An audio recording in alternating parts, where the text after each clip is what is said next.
नवरात्रि के 5वें दिन की हार्दिक शुभकामनाएं। देवासुर संग्राम के सेनापति भगवान स्कंद यानी भगवान कार्तिकेय जी की माता होने के कारण इन्हें स्कंद माता के नाम से जाना जाता है।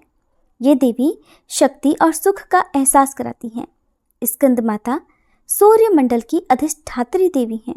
इसी कारण इनके चेहरे पर तेज विद्यमान है। इनका वर्ण शुभ्र है। भगवान स्कंद को बाल रूप में गोद में बिठाए हुए ये देवी वात्सल्य से ओतप्रोत हैं। माँ की उपासना के साथ ही भगवान स्कंद की उपासना स्वयं ही पूर्ण हो जाती है, क्योंकि भगवान बाल स्वरूप में सदा ही अपनी माँ की गोद में विराजते रहते हैं। भव सागर के दुखों से मुक्ति पाने के लिए इससे दूसरा सुलभ साधन कोई नहीं है। स्कंद माता कमल के आसन पर विराजमान रहती हैं, इसलिए इन्हें पद्मासना देवी भी कहते हैं। इनका वाहन भी सिंह है। इन्हें कल्याणकारी शक्ति की अधिष्ठात्री भी कहा जाता है। इन देवी की 4 भुजाएं हैं।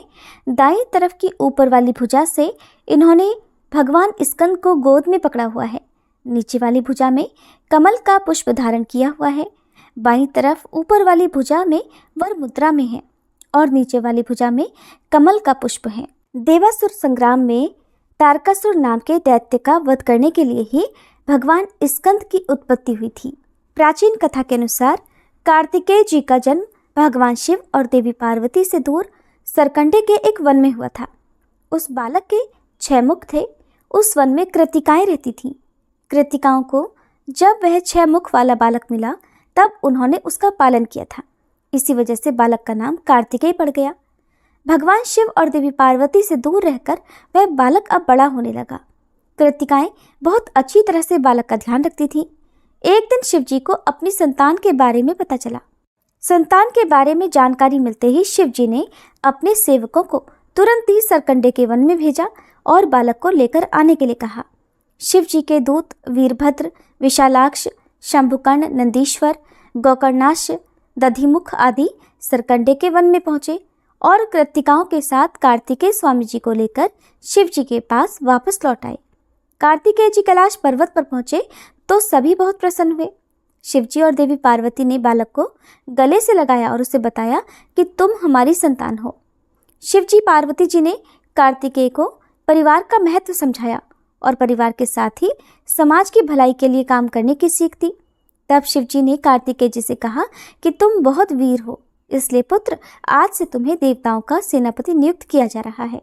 उस समय तारकासुर नाम के दैत्य ने बड़ा आतंक मचा रखा था और उसे वरदान मिला हुआ था कि उसका वध भगवान शिव के पुत्र द्वारा ही होगा। जब कार्तिकेय जी देवताओं के सेनापति बने तब उन्होंने तारकासुर का वध किया था। माँ भगवती के स्कंद माता स्वरूप की असली पहचान उनके पुत्र स्कंद की वजह से ही है और संतानहीन दंपतियों को खास तौर पर आज के दिन स्कंद माता की पूजा अवश्य करनी चाहिए। स्कंद माता की कृपा से निसंतानों को संतान सुख मिलता है और संतान से जुड़ी समस्याएं भी दूर हो जाती हैं। माँ स्कंद माता का पूजा मंत्र ओम देवी स्कंद माताय नमः। प्रार्थना सिंहासन गता नित्यम पद्मांचित कर द्वया शुभदास्तु सदा देवी स्कंद माता यशस्विनी। माँ का स्तुति मंत्र या देवी सर्वभूतेषु मा स्कंद माता रूपेण संस्थिता नमस्तस्यै नमस्तस्यै नमस्तस्यै नमो नमः। माँ की आरती ओम जय स्कंद माता मैया, जय स्कंद माता परम सुखदाई मैया, तुमसे सुख आता।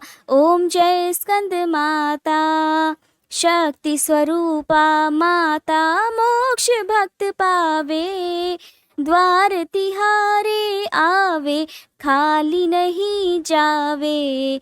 ओम जय स्कंद माता 4 भुजाधारी माँ, हस्त कमल सोहे, स्कंद संग में विराजे, छवि अति मन मोहे। ओम जय स्कंद माता पंचम नवरात्रि में ध्यान भक्त धरे, मन वांछित फल पावे, कष्ट माँ दूर करे। ओम जय स्कंद माता रूप निराला है माँ का, जन गुण गान करे, कर दो कृपा हे मैया तुम्हारे द्वार खड़े। ओम जय स्कंद माता।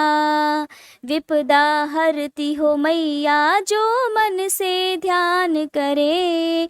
साधक नित हर्षाए जय जय माँ की करे। ओम जय स्कंद माता। शिव योगी की शक्ति तुमको ही जग जाने। कार्तिकेय करे वंदन मैया ये जग माने। ओम जय स्कंद माता। तुम्हारी कृपा से धर्म हर पल ही जीते। तुम्हारी इच्छा से हम सब भक्ति रस पीते। ओम जय स्कंद माता। स्कंद माता की आरती जो मन से गाए। भव बंधन से छूटे नित सुख वो पाए। ओम जय स्कंद माता। ओम जय स्कंद माता। मैया जय स्कंद माता। परम सुखदाई मैया तुमसे है सुख आता।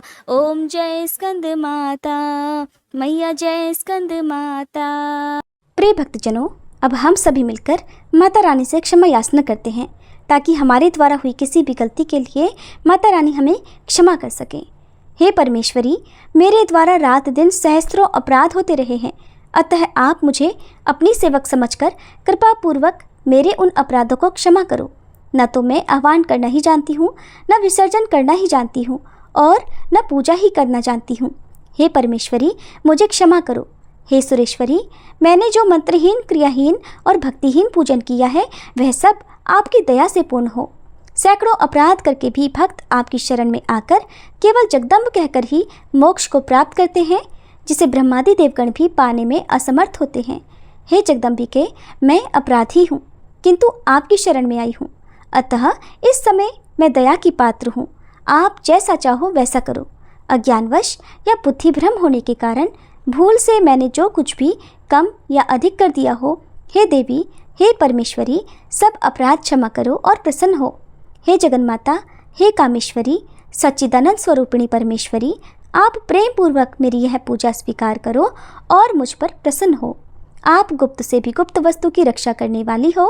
आप मेरे किए हुए इस जप को ग्रहण करके मेरे सभी अपराधों को क्षमा करो।